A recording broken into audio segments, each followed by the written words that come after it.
ইতিহাসের পাতায় ইউনিক দিনের আজকের এই দিন। চলুন দেখে নেই কি ঘটেছিল সত্তরই সেই দিন।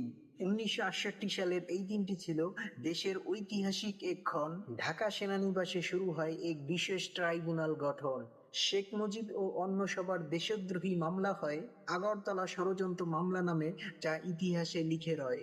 1866 সালের এই দিনেতে আমেরিকায় নতুন বার্তা আসে, অবসান হয় দাসপ্রথার, কৃষ্ণাঙ্গরা মাতে মুক্তির উল্লাসে। জুনে 3 নাম নিয়ে এই দিনটি আজও স্মরণীয়। তাই তো বিশ্বজুড়ে সাম্যের তরে এই সভ্যের সূচনার ইতিহাসটি বরণীয়।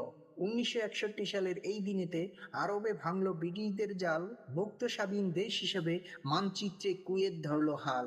তেল সমৃদ্ধ দেশটা ভাবল অনেক হয়েছি শোষণ, এবার নিজেদের তেলের উপর নিজেরাই বসাবো আসন। ওইদিকে 1978 সালের এই দিনে এক আজব কাণ্ড ঘটে। অলস বিড়াল গারফিল্ড এলো প্রথম কমিক বইয়ের পটে। শুধু লাজানিয়া পিৎজা খাওয়া আর ঘুমানো যার স্টাইল, তাই তো ওকে দেখে আমার মতো অলসরা সব দিচ্ছে এখন স্মাইল।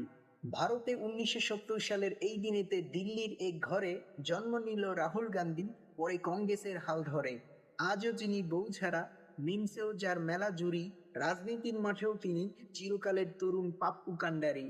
আবার 1945 সালে জন্ম নেয় কুখ্যাত বিতর্কিত অং সুচি মিয়ানমারে গণতন্ত্রের কথা বলে বেডি শান্তিতে নোবেল নিল কেড়ে।